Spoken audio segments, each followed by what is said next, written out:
धन्यवाद धन्यवाद धन्यवाद धन्यवाद। परमपिता परमेश्वर, हम आपका हृदय से धन्यवाद करते हैं क्योंकि आप अद्भुत युक्ति करने वाले, सामर्थ्य के अनोखे काम करने वाले और अपनी महिमा को स्वयं प्रकट करने वाले परमेश्वर।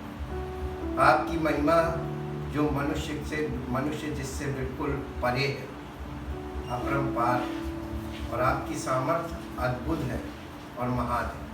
हम आपका हृदय से धन्यवाद करते हैं। एक एक उपकार जो आप हमारे जीवन में प्रतिदिन करते हैं, हम आपका धन्यवाद करते हैं। और प्रति भोर आपकी करुणा हमारे जीवन में नई होती जाती, इसके लिए भी हम आपका धन्यवाद करते हैं। हाँ प्रभु, आपके अद्भुत कार्यों के लिए जो आप मनुष्यों के जीवन में करते हैं, हम आपका धन्यवाद करते हैं। और चाहते पिता परमेश्वर, हम प्रतिदिन आपकी पवित्र आत्मा की सहायता से उन्नति पर उन्नति पाएं, विश्वास में बलवंत होते जाएं और प्रभु की पहचान में हमारा जीवन प्रकट हो और हमारा जीवन से आपके नाम की महिमा हो और सारा आदर, सारी महिमा हो। धन्यवाद के साथ हम इस प्रार्थना को आपके लौटे प्रभु यीशु मसीह के नाम से मांगते हैं, आमीन।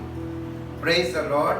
हम परमेश्वर का धन्यवाद करते हैं क्योंकि परमेश्वर महान है।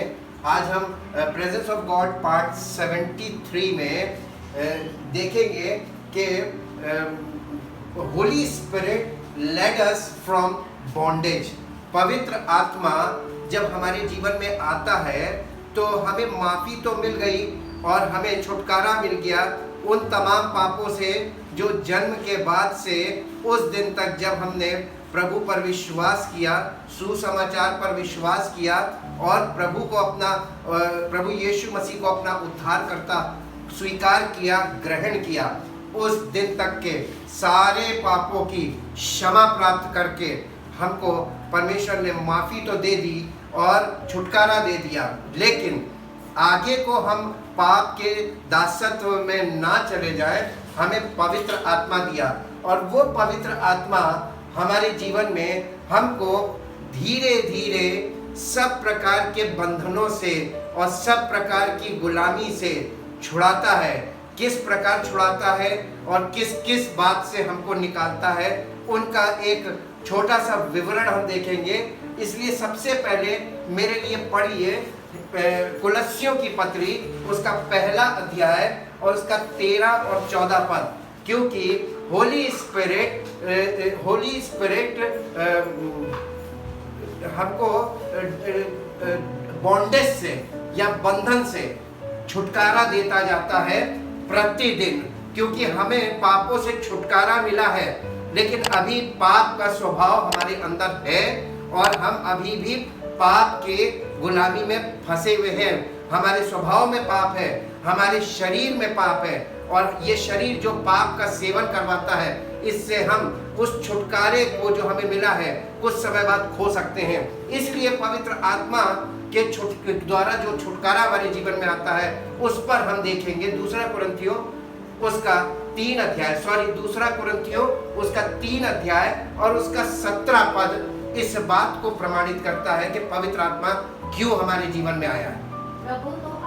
प्रभु तो आत्मा है और जहाँ कहीं प्रभु का आत्मा है वहाँ स्वतंत्रता है। और ये बात परमेश्वर के वचन में जो लिखित है, ये इस बात का सबूत है कि प्रभु तो आत्मा है, गॉड इज अ स्पिरिट, और जहाँ कहीं प्रभु का आत्मा है वहाँ पे स्वतंत्रता। इसका मतलब जहाँ कहीं प्रभु का आत्मा है वहाँ पे छुटकारे का काम होना चाहिए, और अगर प्रभु का आत्मा नहीं है तो छुटकारे का काम नहीं होगा। इसको इंग्लिश में पढ़ेंगे। 2 Corinthians chapter 3 verse 17। 2 Corinthians chapter 3 verse 17। Now the Lord is the Spirit. Now the Lord is the Spirit. And where the Spirit of the Lord where the Spirit of the Lord is, there is liberty. There is liberty. Emancipation. From bondage. Freedom. To freedom. यानी बंधुआई से छुटकारे के लिए हम तभी आगे बढ़ पाएंगे जब पवित्र आत्मा, तो पवित्र आत्मा हमारे जीवन में क्यों आया है? हमें बंधन से छुड़ाने के लिए और उद्धार जो हमें मिला है उसके द्वारा हमें स्वतंत्र करने के लिए, ताकि प्रभु की आत्मा की द्वारा हम स्वतंत्र हो सके उन तमाम बंधनों से जिनमें लोग आज भी इमेच्योरिटी के कारण फंसे हुए हैं। अब इसके पहले पॉइंट पे चलेंगे, और पहला पॉइंट है कि सबसे पहला बंधन है फ्रॉम स्पिरिचुअल डार्कनेस, आत्मिक अंधकार से आत्मिक प्रकाश की ओर हमें पवित्र आत्मा लेकर जाता है।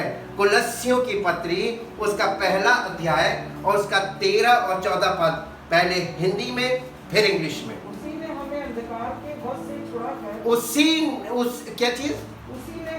उसी ने हमें अंधकार के वश से छुड़ाकर अपने प्रिय पुत्र के राज्य में प्रवेश कराया। इसका मतलब कि कोई व्यक्ति अपने आप से ये काम नहीं कर सकता। क्या काम? स्पिरिचुअल डार्कनेस से कोई निकल नहीं सकता और कोई किसी को निकाल नहीं सकता। ये कोई मनुष्य नहीं काम कर सकता और कोई मनुष्य स्वयं भी निकल नहीं सकता, ना किसी व्यक्ति को निकाल सकता है। तो ये काम करेगा कौन? आत्मिक अंधकार से छुड़ाने का काम कौन करेगा? क्योंकि आत्मिक अंधकार के हम गुलाम है, गुलामी में फंसे हुए, बंधन में है। ये काम कौन करता है? यही काम पवित्र आत्मा हमारे जीवन में आकर सबसे पहले करता है, और सबसे पहले इसी काम के लिए वो हमारे जीवन में आया है, आत्मिक अंधकार से आत्मिक प्रकाश की ओर। जी, उसी ने हमें अंधकार के वश से छुड़ा, अंधकार के वश से, यानी उसके हम कंट्रोल में थे, वश से छुड़ाकर अपने प्रिय पुत्र के राज्य में प्रवेश कराया, जिसमें हमें छुटकारा अर्थात पापों की क्षमा प्राप्त होती है। आगे, वह तो अदृश्य परमेश्वर का प्रतिरूप। कौन? यीशु मसीह अदृश्य परमेश्वर का प्रतिरूप और सारी सृष्टि में पहलौठा है। इसको इंग्लिश में पढ़ेंगे। The Father has delivered and drawn us to himself out of the control and dominion of darkness and has transferred us into the kingdom of the Son of his love, love, in whom we have our redemption through his blood, which means the forgiveness of our sins. Now he is the exact likeness Now he is the exact likeness of the unseen God, the visible representation of the invisible. यानी उस अदृश्य अनदेखे परमेश्वर को अगर कोई देखना चाहे तो वो इसका इकलौता पुत्र प्रभु यीशु मसीह है। और परमेश्वर ने हमें अपने उस प्रिय पुत्र के राज्य में प्रवेश कराया, छुड़ाकर। कैसे छुड़ाया? जैसे आपको किसी ने बांध लिया, परमेश्वर ने जाकर वहां से आपको उसके चुंगल से छुड़ा लिया, और ये काम परमेश्वर के अलावा कोई नहीं कर सकता है। इसके बाद सेकंड पॉइंट है फ्रॉम फिजिकल लाइफ। ये बहुत बड़ा बॉन्डेज है फ्रॉम फिजिकल लाइफ। इफिसियों की पत्री उसके 4 अध्याय उसका 17 और 18 पद पढ़िए। इसलिए मैं ये कहता हूँ और प्रभु में आग्रह करता हूँ कि जैसे अन्य जातीय लोग अपने मन की अनर्थ रीति पर चलते हैं, तुम अब से फिर ऐसे ना चलो। जी, क्योंकि उनकी बुद्धि अंधेरी हो गई है, और उस अज्ञानता के कारण जो उनमें है और उनके मन की कठोरता के कारण वे परमेश्वर के जीवन से अलग किए हुए हैं। अब ये जी नेक्स्ट है, हाँ नहीं, बस ये पढ़ना था 17 और 18। हाँ, इसके बाद 20 और 20 से 24 तक पढ़ दीजिए। पर तुमने मसीह की ऐसी शिक्षा नहीं पाई, वरन तुमने सचमुच उसी की सुनी, और जैसा यीशु में सत्य है उसी में सिखाए भी गए। इसका मतलब कि मसीह लोगों को पवित्र आत्मा सिखाता है, और अगर हम लोग उससे नहीं सीखते हैं तो हम मैच्योर नहीं हो सकते कभी। जी, कि तुम पिछले चाल चलन के पुराने मनुष्यत्व को जो भरमाने वाली अभिलाषाओं के अनुसार भ्रष्ट होता जाता है, उतार डालो। यानी पवित्र आत्मा उतारेगा नहीं, पवित्र आत्मा हमको बताएगा कि ये चीज हटा दो, करना हमको पड़ेगा। जैसे आईने के सामने जाते हैं, आईना हमको केवल ये बताता है कि ये तुम्हारे चेहरे पे यहाँ दाग लगा है, लेकिन छुड़ाना हम ही को पड़ता है। तो हमको पवित्र आत्मा प्रकट करेगा ताकि हम उस चीज को अपने जीवन से अलग करें, जस्ट लाइक अ मिरर। जी,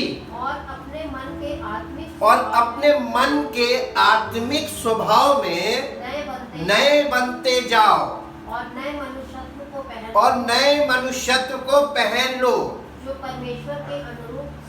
परमेश्वर के अनुरूप सत्य की धार्मिकता और पवित्रता में सृजा गया है। इसको इंग्लिश में पढ़ेंगे, पहले 17-18, Ephesians chapter 4 verse 17-18।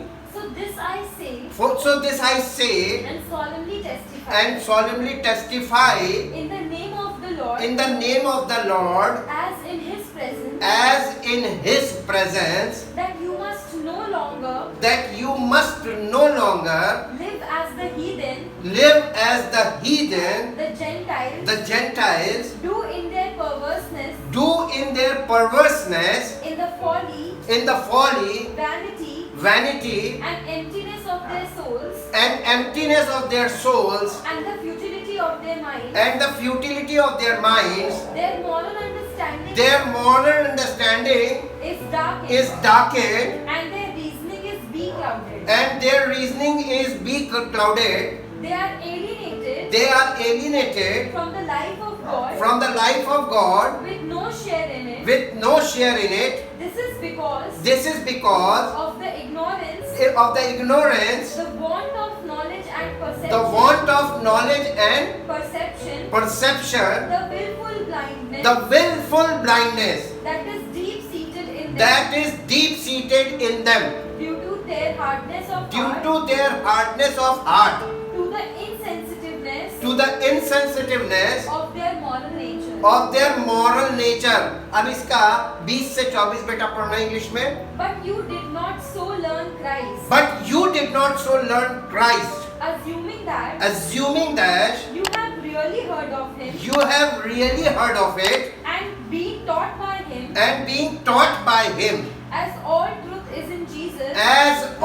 truth is in Jesus, embodied and personified in him। strip yourselves of your former nature, put off and discard your old unrenewed self, which characterize your previous manner of life, and becomes corrupt through lusts and desires that spring from delusion, and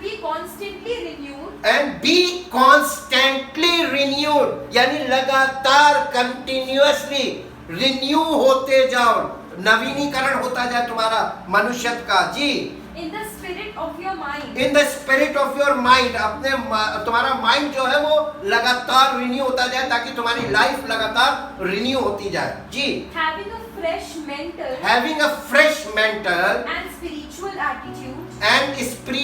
attitude, and put on the new nature, the regenerate self, created in God's created in God's image, God-like, God-like, in true righteousness in true righteousness and holiness. and holiness. यानी यहाँ पे ये बता रहा है कि पवित्र आत्मा हमारे अंदर आकर हमारे भीतरी मनुष्यत्व में क्या करता है मालूम है?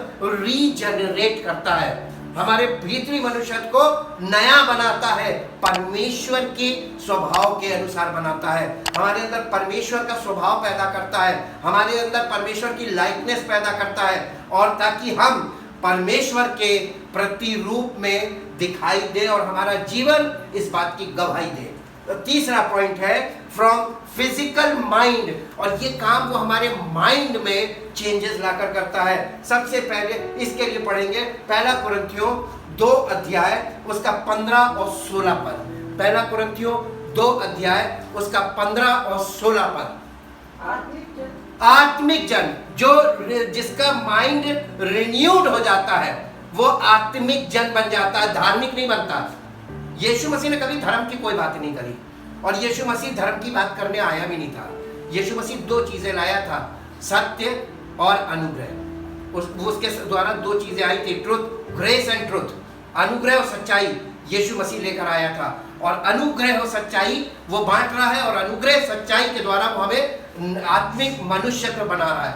जी, आत्मिक जन सब कुछ जांचता है, परंतु वह आप किसी से जांचा नहीं जाता। आत्मिक जन वो नहीं है जो किसी भी कहने से कुछ भी कर ले। आत्मिक जन जो है वो बिल्कुल टफ होता है, वो किसी के कहने से नहीं काम करता, वो पवित्र आत्मा के अकॉर्डिंग चलता है। इसलिए आत्मिक जन सब कुछ जांचता है, परंतु वो आप किसी से जांचा नहीं जाता, उसको कोई नहीं जांच पाता। जी, क्योंकि प्रभु का मन किसने जाना, क्योंकि प्रभु का मन किसने जाना है कि उसे सिखाए। परंतु हम में मसीह का मन है, the mind of Christ. Holi spirit is the mind of Christ. और अगर होली स्पिरिट आ गया तो हमारे अंदर क्या आ गया मालूम है? Mind of Christ. वो हमको कैसा बनाएगा? माइंड ऑफ क्राइस्ट हमारे माइंड को, फिजिकल माइंड को खत्म करेगा, और माइंड ऑफ क्राइस्ट हमारे अंदर से काम करना चाहिए, तब हम आत्मिक बनते हैं। वो हमारे माइंड को चेंज करता है। उसके बाद चौथा पॉइंट है फ्रॉम स्पिरिचुअल इमेच्योरिटी। आत्मिक इमेच्योरिटी यानी आत्मिक रूप से हम बालक हैं, यहाँ से हमको वो निकालता, हमारे अंदर से वो इमेच्योरिटी को यानी अपरिपक्वता को खत्म करता है। इफिसियों के पत्री 4 अध्याय का 14 पद। ताकि हम आगे को बालक ना रहे, सारी जिंदगी बालक रहेंगे। जी, ताकि हम आगे को बालक ना रहे, जो मनुष्यों की ठग विद्या और चतुराई से उनके भ्रम की युक्तियों के और उपदेश के हर एक झोंके से उछाले और इधर उधर घुमाए जाते हैं। ऐसे हम ना हो कि कोई भी आकर कोई प्रचारक हमको अपने हिसाब से चलाने लगे। ऐसे तो 1000 प्रचारक आएंगे और वो आपको अपने पीछे लेके चल देंगे, और यही शुरू से होता आ रहा है। ऐसा ना हो, ताकि हम आगे को बालक ना हो। आगे पढ़िए। वरन प्रेम में सच्चाई से चलते, वरन प्रेम में सच्चाई से चलते हुए सब बातों में उसमें जो सिर है अर्थात मसीह में बढ़ते जाएं। लोग मसीह में नहीं बढ़ रहे हैं, लोग प्रार्थना में बढ़ रहे हैं, लोग प्रेजेंट वर्शिप में बढ़ रहे हैं, लोग एक्टिविटीज में बढ़ रहे हैं अगर कहें तो, लेकिन मसीह में नहीं बढ़ रहे हैं, क्योंकि मसीह का स्वभाव किसी के अंदर नहीं है। सब एक्टिविटीज में बढ़ रहे हैं। ये क्या हो रहा है? ये गलत हो रहा है, ये नहीं होना है। हमको जो सुसमाचार हमें दिया गया वो हमको सब प्रकार के बंधनों से छुड़ाने के लिए दिया गया है, और हम फिर से फिजिकल एक्टिविटीज में फंस गए। इसका मतलब हम छूटे ही नहीं, हम पवित्र आत्मा के अनुसार चलना शुरू नहीं किया था। इसको इंग्लिश में पढ़ना बेटा। So then we may no longer be children tossed like ship to and fro between chance gusts of teaching and wavering with every changing wind of doctrine। का मतलब क्या हुआ? wind of doctrine, शिक्षाओं की भयानक आंधी चल रही है। ऐसी भयानक आंधी हर जगह देखिए लोग शिक्षा देने में लगे हुए हैं। There are so many teaching doctrine सिद्धांत बता रहे हैं, तमाम तरह की शिक्षाएं लेकर खड़े हुए हैं। ये विंड ऑफ डॉक्ट्रिन्स है। आप आगे मैं आपको बताऊंगा, जब हम लोग विंड ऑफ डॉक्ट्रिन्स के बारे में भी जानेंगे, ये खुल के इस पे बात करेंगे, तब आपको पता चलेगा कि ये प्राचीन काल से होता चला आ रहा है। हमको बच्चे नहीं बने रहना है। आगे पढ़िए। Wind of doctrines, the prey of the cunning, PREY, prey, यानी हमको शिकार कर लिया किसी ने। हमको परमेश्वर के इकलौते पुत्र के द्वारा जो माफी मिली थी और पवित्र आत्मा मिला था कि हम उसके अनुसार चले, किसी ने हमारा शिकार कर लिया क्योंकि हम इमेच्योर थे। जी, प्रे ऑफ कनिंग and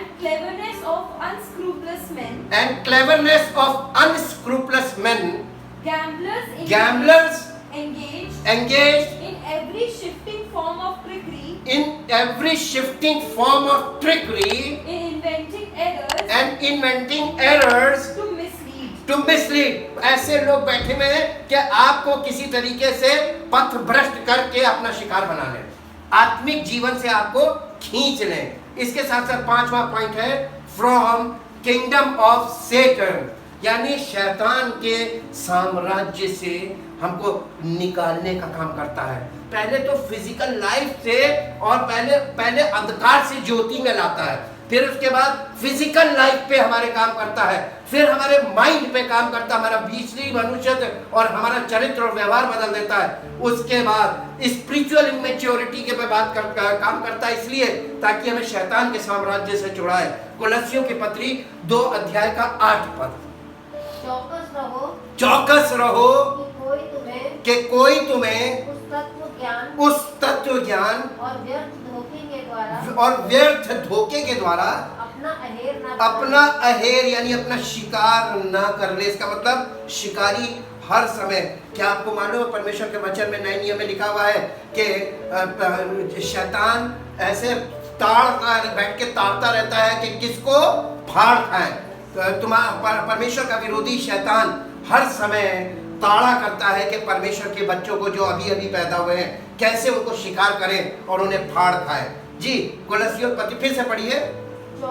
चौकस रहो कि कोई तुम्हें उस तत्व ज्ञान और व्यर्थ धोखे के द्वारा अपना अहेर ना बना ले, जो मनुष्यों की परंपराओं के अनुसार और संसार की आदि शिक्षा के अनुसार तो है, पर मसीह के अनुसार नहीं है। And there are so many things जो परंपराओं के अनुसार हमारे जीवन में है, लेकिन मसीह की शिक्षा के अनुसार नहीं है। पवित्र आत्मा आकर उनको निकालेगा, वो हमको दिखाएगा, निकालना हमको पड़ेगा। ये पार्टिसिपेशन है हमारा, उसका हमें ओबीडिएंट होना पड़ेगा कि अगर उसने कहा कि दिस इज रॉन्ग, उसको हमको अलग करना है। आपको बुरा लगेगा उस समय, परंपराओं से को छोड़ना लोगों को बहुत बुरा लगता है। अरे लोग क्या कहेंगे, अरे लोग क्या कहेंगे, जब परमेश्वर के पुत्र के द्वारा तुम छुटकारा पाए हो, परमेश्वर क्या कहेगा कभी सोचा है? वो तुम्हें छोड़ देगा, कहेगा नहीं तो तुम जाओ। छुटकारा पूरा आपको तभी मिलेगा जब आपके जीवन में ये काम कंप्लीट होगा। इंग्लिश में पढ़ना बेटा। See to it that no one carries you off as spoil or makes you yourselves captive by his so-called philosophy। वो अपनी तत्व ज्ञान से, फिलॉसफी से तुम्हारा शिकार कर लेगा, तुमको भावनात्मक तरीके से अपने चुंगल में फंसा लेगा और तुम्हें फिर बंधन में ले लेगा। पवित्र आत्मा काहे के लिए मिला था? तो तुमने तो बंधन उसने तुम्हें रोशनी दी, उसने तुमको सत्य दिखाया, तुमने उस सत्य को देखकर अपने आप को चेंज नहीं किया, एक्सेप्ट नहीं किया, बल्कि तुमने कहा कि नहीं इसे ऐसे ही रह दो। उसने कहा ठीक है फिर तुम अपनी मर्जी से चलो। जी, and intellectualism and vain deceit idle fancies and plain nonsense following human traditions men's ideas of the material rather than the spiritual world, just crude notions, following the rudimentary and elemental teachings of the universe, And, and disregarding the teachings of Christ, the Christ, the the Messiah. Messiah. यीशु मसीह की बातों को किनारे करके हम इन सब चीजों में ये जाल है पूरा, और इसके 4 पॉइंट मैंने लिखे। फ्रॉम, यहाँ पे लिखा है falsehood and errors, means half truth. Errors का मतलब होता है हाफ ट्रूथ।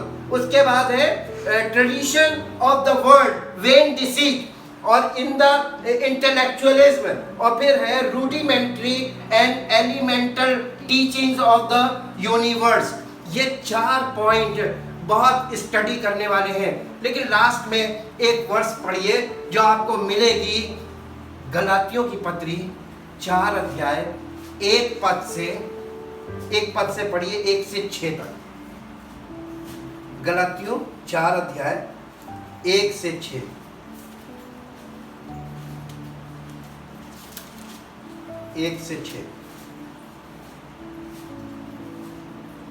मैं ये कहता हूँ कि वारिस जब तक बालक है, यद्यपि सब वस्तुओं का स्वामी, हालांकि वो सब वस्तुओं का स्वामी है, तो भी उसमें, और दास का मतलब गुलाम में कोई अंतर नहीं, दोनों की कोई मर्जी नहीं होती।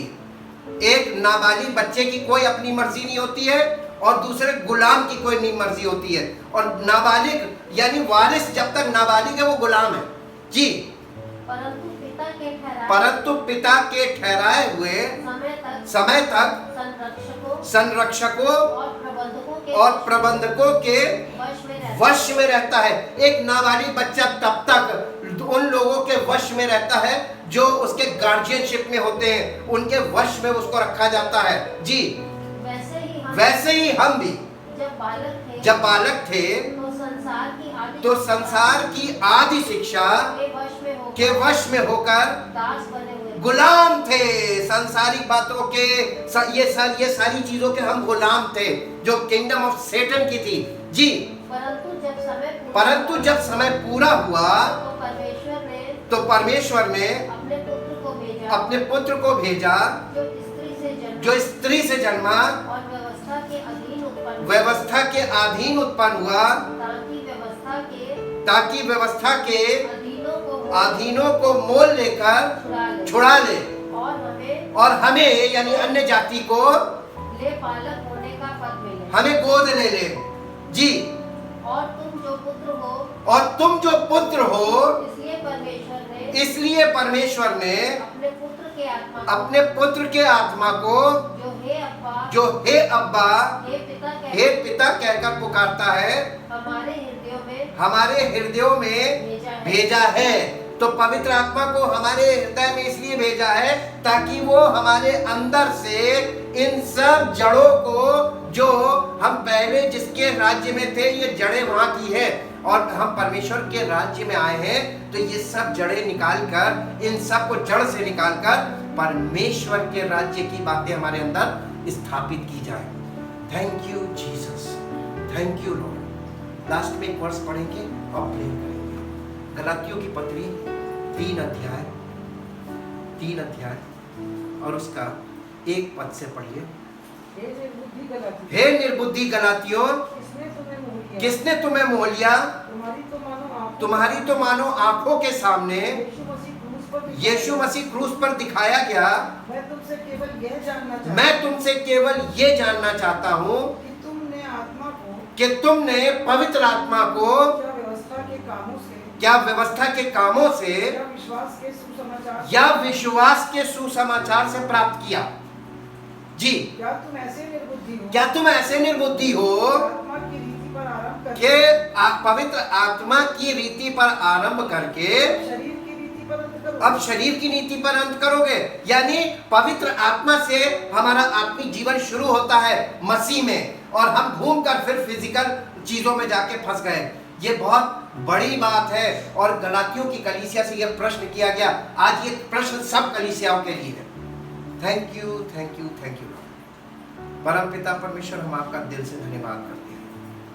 आपका वचन पूर्ण सत्य है और इसीलिए आपने अपने पुत्र के आत्मा को, जो सत्य का आत्मा है, हमारे हृदयों में भेजा है, हमारे जीवन में दिया है, ताकि हम सत्य की प्रतीति करें और सत्य को ग्रहण करें और सत्य के अनुसार अपने जीवन में आचरण करें और हमारा जीवन आपके इकलौते पुत्र प्रभु यीशु मसीह जो सत्य है उसकी महिमा का कारण बने और उसी की महिमा प्रकट हो और आपके इकलौते पुत्र प्रभु यीशु मसीह के राज्य में हम परमेश्वर पिता की महिमा के कारण बन सके।